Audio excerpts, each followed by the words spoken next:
My YouTube channel. আজকে আমি তোমাদের দিকে একটি সম্পূর্ণ নতুন ভিডিও নিয়ে চলে এসেছি। আজকে আমি চলে এসেছি হুগলি জেলা বাকলপুর গ্রামে। এই বাকলপুর গ্রামে প্রতি বছরের ন্যায় এবছরও কালী পূজার আয়োজন করা হয়েছে। যেই কালী পুজোটা শ্মশান কালী পূজার নামে পরিচিত। এই কালী পূজাটা হয় বৈশাখ মাসের ঠিক 2 তারিখে। তো এই পূজাটা সম্পূর্ণ তোমাদের দিকে দেখাতে চলেছি। তো ভিডিওটি তোমরা শেষ পর্যন্ত দেখতে থাকো। আর আমার চ্যানেলে নতুন হয়ে থাকলে আমার চ্যানেলটিকে অবশ্যই সাবস্ক্রাইব করিয়ে দিও।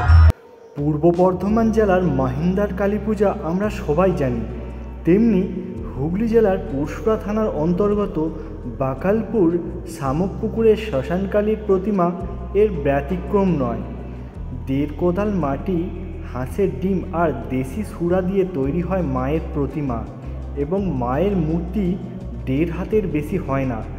যেদিন পূজার দিন ঠিক করা হয় ঠিক সেদিনই সন্ধ্যে 7টা হইতে প্রতিমা নির্মাণের কাজ শুরু করা হয় এবং প্রতিমা তৈরি সম্পন্ন হয় ঠিক রাত্রির 11টা। আর তারপরই মাকে মাথায় করে নাচাতে নাচাতে বর্ণাঢ্য শোভাযাত্রা করে নিয়ে যাওয়া হয় মায়ের বেদিতে। মায়ের মূর্তি কাঁচা হলেও এত নাচানাচির পরেও মায়ের কোনো অঙ্গহানি হয় না। এটাই মায়ের মাহাত্ম্য। এই মায়ের পূজা হয় সারা রাত ব্যাপী এবং সূর্য ওঠার আগেই মায়ের বিসর্জন হয়ে যায়। মায়ের প্রতিমা নির্মাণ দেখার জন্য আশেপাশের অনেক গ্রাম থেকে মানুষজন জড়ো হয় এই দুর্গা মঞ্চে। কয়েক হাজার ভক্তমণ্ডলী প্রায় 1 কিলোমিটার রাস্তা মাকে নাচাতে নাচাতে নিয়ে যায় মায়ের বেদিতে। মায়ের মূর্তি নির্মাণের কাজ দেখার জন্য আমরা রাত্রি 9টাতে পৌঁছে গিয়েছিলাম বাকালপুর দুর্গা মঞ্চ তলায়। তখন সবেমাত্র মায়ের মূর্তিতে মাটির কাজ চলছিল। প্রতিমা শিল্পীর হাতের কাজ দেখার জন্য বহু মানুষ ভিড় করেছিল। যাই হোক, আস্তে আস্তে মায়ের গায়ের রং এবং মাকে খুব সুন্দরভাবে ফুল দিয়ে সাজানো হলো, যা দেখতে অসাধারণ লাগছিল। কিছুক্ষণ দেখতে দেখতে দুর্গা মঞ্চতলায় ব্যান্ড পার্টি চলে এলো। তো এবার মাকে নিয়ে যাওয়ার পালা। তো চলো দেখা যাক মায়ের শোভাযাত্রা।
পুজোটা কতদিনের পূজা? প্রায় আজ থেকে 36 বছর আগে, এবছর 37 বছর পদার্পণ করলো। আমাদের মন্দির এবছর নতুন পাথর দিয়ে নির্মিত করা হইলো। আগে আমরা সাধারণত একটা মন্দির ছিল, সেটাকে সকল গ্রামবাসী বা প্রতিবেশী গ্রামবাসীদের সহযোগিতায়, সকলের সাহায্যার্থে এই পাথর বা এই সিংহ নির্মাণ করা হয়েছে। গ্রামের মানুষ ভালোভাবে আমাদেরকে সহযোগিতা বা সাহায্যের হাত বাড়িয়ে দিয়েছে। মায়ের প্রতিমা কোন সময় তৈরি করা হয় এবং মায়ের প্রতিমা কোন সময় বিসর্জন করা হয় যদি একটু বলতেন? আমাদের যে প্রতিমা তৈরি হয় মোটামুটি সন্ধ্যার সময় আমাদের মিস্ত্রি চলে আসে, রায়না থেকে আসে, পুরোহিত মশাই নিয়ে আসেন। পাশে ভাঙড়া যে বাজারপাড়া দুর্গাপাড়ারি আছে, ওখানে আমাদের প্রতিমা তৈরি হয়।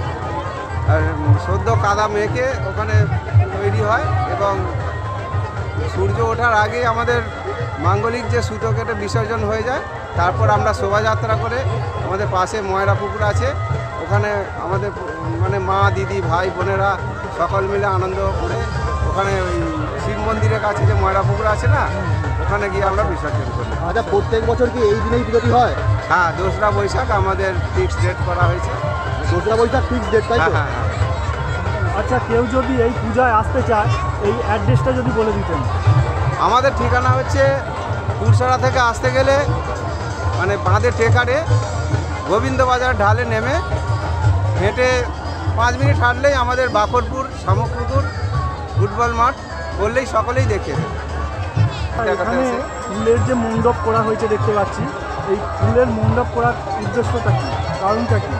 উদ্দেশ্য বলতে আমরা মাকে একটু আলাদাভাবে দেখতে চাই। মানে মা যে আমাদের মধ্যে আছে না, আমরা ক্লাবের সদস্যরা সমস্ত গ্রামবাসীরা আমরা মায়ের কাছে একটা নতুনত্ব মানে ইয়ে দেখাতে চাই আমরা, সেই উদ্দেশ্যে। সেই উদ্দেশ্যে।